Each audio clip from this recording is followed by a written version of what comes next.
अस्सलाम वालेकुम वरहमतुल्लाहि वबरकातुहू। थिंकिंग स्किल्स में आज जो हम कॉन्सेप्ट डिस्कस करने वाले हैं उसका नाम है फ्रेम ऑफ रेफरेंस, यानी कि हवाला। कि आप किस हवाले और किस बैकग्राउंड के जो दायरे में जो है आप सोच रहे हैं। ये असल में आइंस्टाइन की जो थ्योरी ऑफ रिलेटिविटी है उसका ये कॉन्सेप्ट है।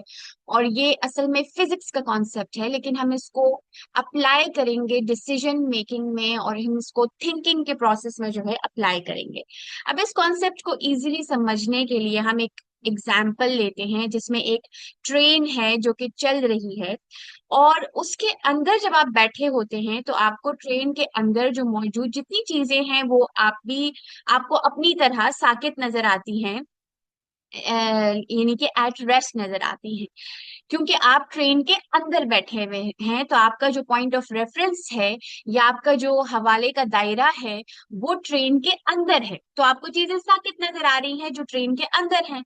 लेकिन अगर बाहर कोई शख्स खड़ा है, ठीक है, अगर बाहर कोई शख्स खड़ा होगा तो उसको ट्रेन क्योंकि गुजरती हुई हरकत करती हुई नजर आती है, तो उसको आप और ट्रेन के अंदर मौजूद जितनी चीजें हैं वो सारी मूविंग नजर आएंगी, हरकत करती हुई नजर आएंगी और तेजी से हरकत करती हुई नजर आएंगी, क्योंकि वो बाहर खड़ा है। ठीक है, उसका जो फ्रेम ऑफ रेफरेंस है वो जहां से देख रहा है, उसका जो हवाले का दायरा है, जो रेफरेंस का दायरा है वो बाहर का है, आपका अंदर का था। उस वो बाहर से देख रहा है। तो दोनों को चीजें जो है वो मुख्तलिफ तरीके से नजर आ रही हैं। अब इसी कॉन्सेप्ट को जो है हम अप्लाई करते हैं डिसीजन मेकिंग एंड थिंकिंग में, अपनी रोजमर्रा के जो सोच है और अपना जो फैसले करने का तरीका है उस पर अप्लाई करते हैं। मैं आपको एक दो एग्जांपल्स देती हूँ। फॉर एग्जाम्पल, अगर हम करियर को लें तो सोचें कि आप एक कंपनी में काम कर रहे हैं और आपको प्रमोशन की उम्मीद है, तरक्की की उम्मीद है। अब आपका फ्रेम ऑफ रेफरेंस ये है कि आप मेहनत करेंगे और आपकी जो कारकर्दगी है और उस कारकर्दगी के जो रिजल्ट्स आएंगे, जो आपकी परफॉर्मेंस है और उसके परफॉर्मेंस के जो रिजल्ट्स हैं, उसी पर आपका प्रमोशन जो है वो मैटर करेगा। या आप अपने फ्रेम ऑफ रेफरेंस से सोच रहे हैं, अपने हवाले से आप ये सोच रहे हैं और आप समझते हैं कि यही चीजें जो हैं वो तरक्की करने के लिए काफी हैं। लेकिन जिस शख्स ने आपको तरक्की देनी है, प्रमोशन करनी है, यानी कि आपका जो मैनेजर है, उसका फ्रेम ऑफ रेफरेंस मुख्तलिफ हो सकता है। हो सकता है वो आपका जो लीडरशिप क्वालिटीज है वो आप में देखना चाह रहा है, वो आपका टीम के साथ जो कोऑर्डिनेशन है, जो टीम परफॉर्मेंस है, वो जो है वो देख रहा है। हो सकता है वो आपकी क्रिएटिव स्किल्स जो है और कितनी क्रिएटिविटी आप में है वो जो है वो देखना चाहता है। तो उसका अलग फ्रेम ऑफ रेफरेंस है। अब फर्ज करें आपके मैनेजर ने एक मीटिंग का एहतमाम किया है जिसमें सबको अपने काम के बारे में जो है वो परफॉर्मेंस अपनी पेश करनी है और आपने अपनी मेहनत और जो अपने रिजल्ट्स हैं वो पेश किए। लेकिन मैनेजर जो है वो चाहता है कि आप अपने टीम के साथ जो कोऑर्डिनेशन है, जो टीम एक्टिविटी है, जो लीडरशिप है, वो किसी तरह जो है वो जो है वो आपकी सारा जो परफॉर्मेंस और रिजल्ट्स है उसमें वो चीजें जो है वो ढूंढ रहा है। तो ये बिल्कुल two different frame of references जो हैं वो आ गए हैं।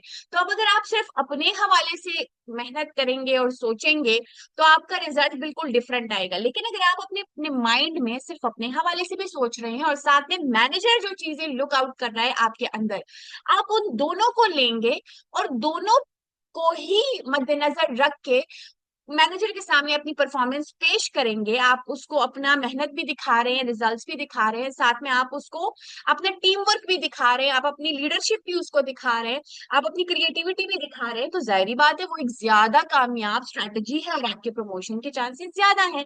तो ये इस तरह आपने एक दूसरे फ्रेम ऑफ रेफरेंस को यूज करके, एक जाविया नजर को यूज करके अपने साथ साथ दूसरे की तरफ से भी सोच के आपने अपनी सोच को गहरी कर ली और अपना आपने ज्यादा अच्छा जो है वो परफॉर्म किया। अब दूसरा हम एक और एग्जाम्पल ले लेते हैं। फर्ज करें कि अ, जैसे कि फर्ज करें मियाँ बीवी है, ठीक है। और वो जो है बच्चों की तरबियत के बारे में उनका इख्तिलाफ है। अब आपका नुक्ता नजर ये है कि बच्चों को आजादी दी जाए ताकि वो अपने फैसले जो है वो खुद करें, खुद, और वो इंडिपेंडेंट बन सकें। अब ये आपका जाविया नजर है, ये आपका फ्रेम ऑफ रेफरेंस है, क्योंकि आप अपने तजुर्बे की बुनियाद पर ये सोच रहे हैं, क्योंकि आपने बचपन में कुछ गलतियां की थी और आपने उनसे सीखा। दूसरी तरफ जो आपकी शरीके हयात हैं, वो जो है वो ज्यादा बच्चों को थोड़ा डिसिप्लिन रखना चाहती हैं, उन पे थोड़ी सख्ती करना चाहती हैं, क्योंकि उनका मानना है कि डिसिप्लिन और गाइडेंस के बगैर बच्चे सही रास्ता नहीं अपनाएंगे। अब उनका फ्रेम ऑफ रेफरेंस अपने बचपन के तजुर्बात पर है, शायद उनकी जिस तरह लुक आफ्टर किया गया और उनको जिस तरह रेस किया गया, उनमें वो कमी उनको महसूस करती है। अब आप दोनों अपने अपने फ्रेम ऑफ रेफरेंस से सोचेंगे तो क्या होगा कि इख्तिलाफ बढ़ेगा। लेकिन जब आप एक दूसरे के फ्रेम ऑफ रेफरेंस को समझने की कोशिश करेंगे, एक दूसरे के जाविये नजर को समझने की कोशिश करेंगे, तो उससे क्या होगा कि आप एक बेहतर फैसला अपने बच्चों के लिए कर सकेंगे। और आप मिक्स ऑफ बोथ को जो है वो लेके आएंगे, और आपको समझ आएगी कि ये जो मेरा पार्टनर है ये कहाँ से जो है ये बात कर रहा है, इसके बैकग्राउंड में इसकी थिंकिंग क्या है, इसकी वजह क्या है, और ये कितना सही और गलत है। और आप कंबाइन एक अच्छा फैसला जो है वो कर पाएंगे। तो इसी को, फिजिक्स का ये जो उसूल है, इसको डिसीजन मेकिंग में हम, थिंकिंग में हम यूज कर सकते हैं। एक दूसरे के किसी भी फैसले में सिर्फ अपने जाविये नजर से नहीं, क्योंकि वो लिमिटेड होती है। हम अपने तजुर्बात की रोशनी में, जो हमारा एनवायरनमेंट है, जिन लोगों से हमारी मुलाकात होती है, जो हमारी अपब्रिंगिंग है, वही तक हमारी सोच जो है वो महदूद होती है। लेकिन अगर हम उसमें एडिशन कर लें, हम दूसरे एंगल्स से भी सोचें, दूसरे फ्रेम ऑफ रेफरेंस से भी सोचें, जैसे कि शुरू में था कि ट्रेन के अंदर आप बैठे हैं तो आपको वो चीजें अलग लग रही हैं, ट्रेन के बाहर खड़े हुए शख्स को वो चीजें हरकत करती हुई दिखाई दे रही हैं। तो इस तरह हम अंदर और बाहर दोनों के फ्रेम ऑफ रेफरेंसेस को और तीन चार अलग अलग जावियों से एक ही चीज को अगर सोचेंगे, तो हम ज्यादा बेहतर तरीके से उसको समझ भी सकेंगे। और जब हम उसको समझेंगे अच्छे से, तो हमारा फैसला अल्टीमेटली जो है वो ज्यादा प्रैक्टिकल होगा और ज्यादा अच्छा होगा, और उसके फेल होने के चांसेस जो है वो कम होंगे। It's enough for today. See you other time इंशाल्लाह।